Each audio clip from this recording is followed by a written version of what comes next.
Welcome to In the Round, a forum for learning what is new and great at Riverdale High School. I'm Lorraine Brooks, I'm the high school principal, and with me today are two members of our staff. To my right is Miss Lauren Del Piano, who is a member of the English department, and to her right is Miss Mary Anthony Williams, who is the Director of Technology.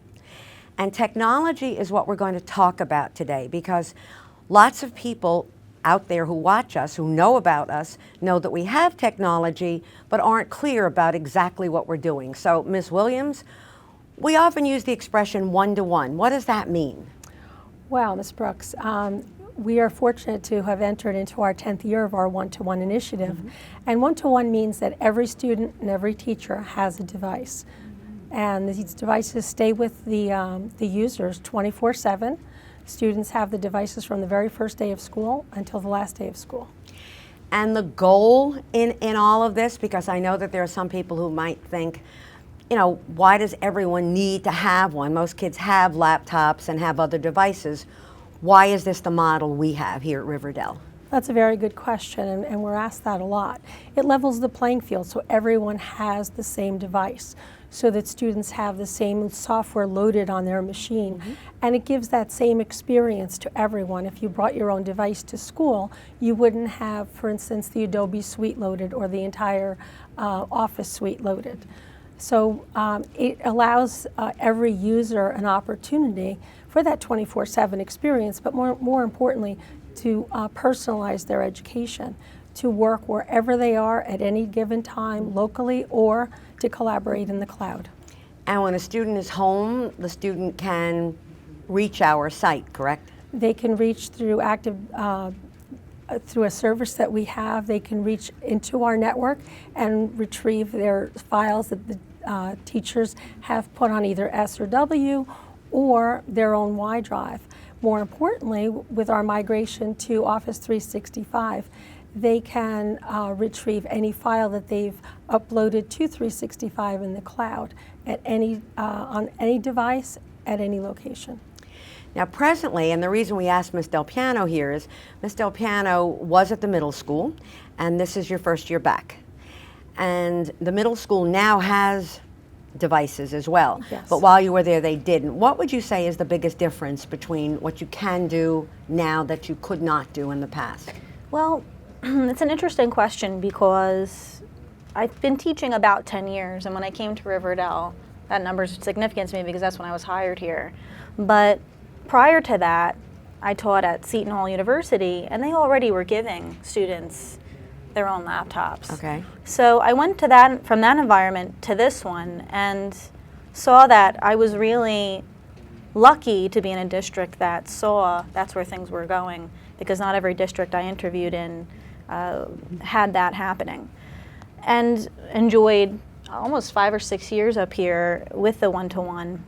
And during that time, and during my time in the middle school, I would say I was at a place where I was still using the computer as an accessory. Okay. My students were able to make their writing available to me. I was able to make my notes available to them. I could show a PowerPoint. I could make content accessible. Okay. But since I've been back here, and since I've been preparing for what would have been a migration to one-to-one in the middle school, what I've been trying to push myself to do is move from the computer as an accessory in the classroom to the computer as a tool that makes a two-way street.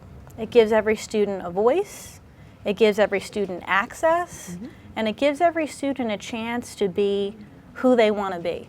Okay. You know, before we had a computer, not every student could be what they thought they were potentially able to be. We all have our sort of online persona, the person that, you know, we imagine ourselves to be. And that's not always the person you are when you're sitting in a class of 24.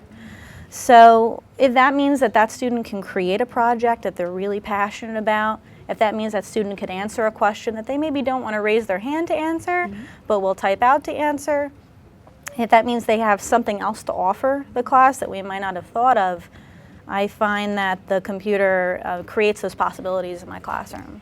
Now, we have a video that Mr. Traina has produced, directed.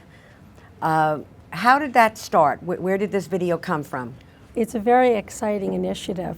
I was invited to Intel to join their group of innovative educators that consisted of 40 people from 22 countries.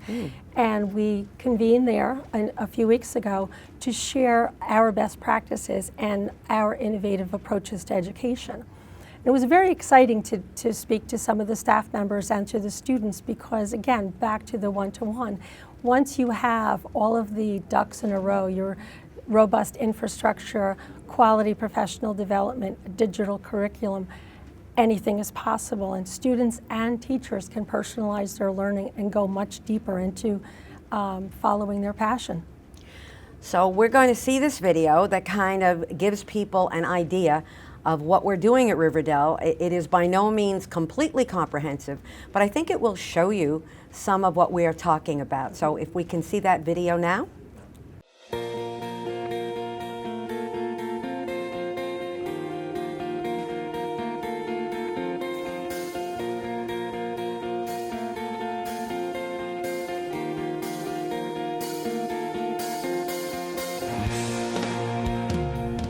Hi, I'm Mrs. Rivas, and I'm passionate about incorporating technology into the classroom and to making it very relevant. I've been teaching history for about 25 years now, mostly U.S. history, and it's definitely not the same way as I taught it 25 years ago. I feel like a brand new teacher in many ways. Each year brings exciting new challenges, and I'm excited about making this history come alive for my students. Using some of the tools in the classroom allows students to have a voice, whereas before only maybe about 5 or 6 students would dominate a classroom. Now, by using topics such as Padlet and using some of the other tools, each student is able to have their own voice in the classroom, and that's really important to me. It also offers different perspectives. Using many different sites allows on a hands-on feature for my classes to learn history from a Native American point of view, from a African American point of view, a woman's point of view, a northern point of view, and the documents, the primary source documents from 1700s are just a click away.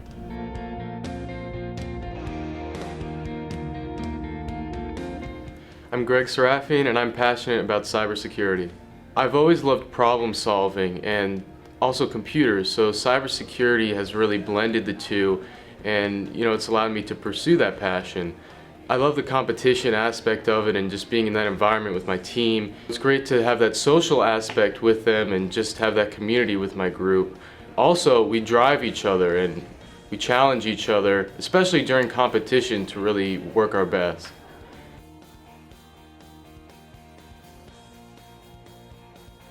Hi, I'm Olivia Tamino and I want to be an engineer. In this class, I get to build different things and solve problems. So my teacher will give me a problem and then I get to come up with a solution. And I like this class because I can find different ways to fix things in this world, and I think that's really cool. I also get to work with other people in this class, and we get paired by the type of person we are. So if we like to work in groups, or if we're supportive, or like more realistic or more imaginative. And I think that's cool because we get to work with different people and see who we work best with, or if we like working alone.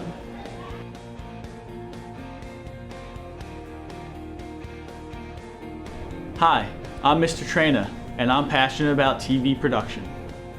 I've been teaching TV media for over 13 years, and I just think it's amazing how students have the opportunity to create something out of nothing and present their work to essentially the world. With the technology these days and the availability of websites like YouTube, students can create something in New Jersey and have peers all over the world see their projects, and I think that's just amazing for them. It really gets them to be extremely creative. Having technology available to them that wasn't available 20, 30 years ago, where it would have cost hundreds of thousands of dollars to have a TV studio, it's a lot more cost effective. Samantha DiLorenzo, and I'm passionate about robotics. Robotics lets me be creative, and I like problem solving, being given a task and trying to figure out a solution and build something to solve that problem. And I also like the competition aspect of it because we have to compete against other schools with our robots. And I find that really interesting that it's not, we're just building, we have like a purpose that we're building for. Hi, I'm Patrick Carney and I'm passionate about ornithology. For my research now, I'm doing work with the New Jersey State Department Division of Fish and Wildlife. They have a kestrel nest box monitoring program where you set up the boxes and on a weekly or bi-weekly basis you visit the boxes each day and record nesting data and submit it to their online database. And although I haven't gotten any kestrels in my boxes yet, I've still been able to submit data about other birds, and hopefully this is the third year I'll be monitoring them. Hopefully kestrels will nest in the boxes this time. For my career, I really want to do something that'll help out the birds, that'll help out the environment, help preserve the nature that we have in New Jersey and everywhere else.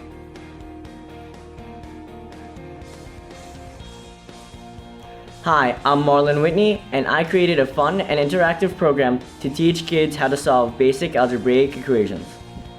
My research is mainly helping students learn how to solve basic algebraic equations using the Microsoft Connect. What my program does is it sort of creates equations for students to solve, so something like x plus 3 equals 4, something like that. I found a program that I would be able to translate the hand motions of a student into what a mouse can understand. So basically, when the student moves their arm, the mouse will follow it, and through another action, it'll respond as a mouse click. So what I programmed was the actual program that the student interacts with. So basically, using the Microsoft Connect, I had the student interact with my project and basically have them learn how to solve equations through a more kinesthetic way of learning.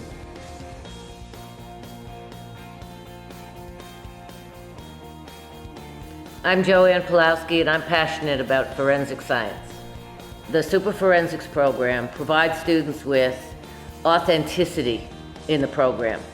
So it's one thing to learn the academics of chemistry or biology or any other discipline, but quite another to take that which they've learned and some more that they're going to learn and apply it to an authentic situation like a crime scene or a civil case or even a historical case.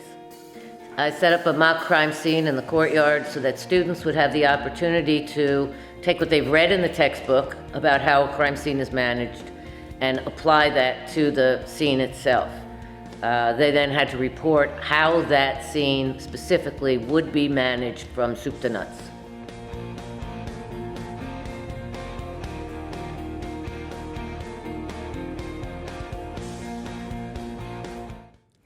We're going to take a brief commercial break, and then we'll be back to speak some more about this film.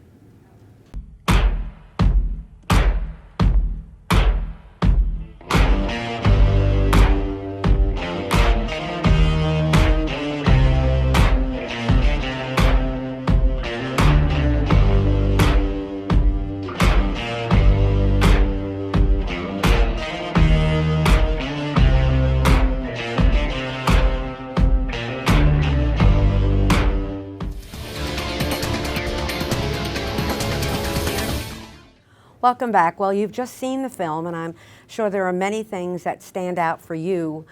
They certainly were for me, and I think part of it is just the diverse nature of what you're seeing at Riverdale as a result of having all this technology here. What stands out for you, Ms. Del Piano? Well, for me in my classroom, I think of language arts as primarily a course where students can find the best and most effective way to express themselves. Mm-hmm. Using the art of the written language, of the of just speaking verbally, of articulating themselves in any way that they feel they're motivated to do. And so for me, that could span any form of creation. The student who's interested in sports is going to go in one direction. A student like Marlon, who's interested in developing things, is going to go in another direction. And in ways that I could never predict, because I only see them for X amount of minutes a day. So it allows them to give back to me and give back to our learning community in a way that is unique, that is authentic, that demonstrates that they're using the skills we're learning in class to cultivate their character and their learning. And there are a few tools that, I'm lucky to have a lot of tools available to me because we have such a terrific district in that regard. But for me, the tools that primarily stand out, especially this year, has been Office 365. That has been such an integral component of my classroom, not just because it allows students to access information. For example, my OneNote notebook is shareable with them, and so they can access my course, theoretically, at any point in time. They can also decide if they want to move ahead or go back. And so that's terrific. They also have access to lots of tools, among them the World Wide Web, so that when we're using the OneNote notebook, they also have the ability to go in the direction they want to go. If they don't know a word, they could look it up, etc. They could continue to research a strand of something we were talking about that interests them on their own. And in that way, I don't have to be the bearer of all knowledge in that class, which was probably never true to begin with. And so there's that feature of OneNote. The other feature I like is the collaborative feature. So there's a side of OneNote where I'm making what I know accessible, my plan to them accessible. There's a side where they're able to collaborate on their ideas and produce something. And then there's side of OneNote that says, here's just your space that you and I can share and cultivate your ideas and your skills. So that has been a really tremendous part of teaching and learning this year that I'm very excited about. And textbooks. How has this affected our textbook use, Ms. Williams? Well, we find every year fewer and fewer textbooks are requested, are being used. As we migrate to that digital format, teachers and students are finding relevant materials, primary source documents that are online, a Library of Congress. There's so many, the resources are just endless. But going back to 365, we can bring those resources back into that notebook so they're always accessible to the students. 24/7. 24/7. And just as a side note, we Skype. Teachers are able to Skype. I know that our French teacher, Ms. Lorenzo, is planning on Skyping with a school in Guadeloupe next week. And that's an experience that we just can't duplicate. Correct. Or replicate unless we actually go there. Plus, I know that there are many teachers who will use museums, that you can actually take a virtual tour through a museum. So I guess it's opened the world to our students. In fact, last year, speaking to Skype, one of our history teachers, Mrs. Rivas, brought in a World War II vet and could Skyped in real time with this gentleman, and the students were quite moved, and their questions were very engaging. And that's an opportunity that you just can't They'll never forget make it. happen in real Absolutely. life. Also, when our students come back from college, they all report that they felt better prepared to use technology because they were accustomed to it. They knew how to turn papers in, they knew how to use all of the tools that colleges are expecting, so there was almost no learning curve. So any last or final words about the digital life at Riverdale? I think it's very exciting to see students creating their learning in many formats. It's exciting to see how it's transforming the classroom as it's transforming our everyday lives. And I also think that students are learning to use technology for education. We all believe that students know how to use the web, and they do. They're really good at social media. However, that is just a very small part of the power of digital learning. So I want to thank my guests for being here and invite you, those of you who watch us, to email me if there are some things about Riverdale you'd like to learn about, some things that you've heard about, maybe something you'd like us to investigate, perhaps do a video. We have a wonderful staff of students and teachers here and administrators who are willing to help. So please email me. My email address is easy. It's lorraine.brooks@riverdale.org. And I look forward to our next show where we will be talking about our Syracuse University Project Advanced courses. So until next time, thank you.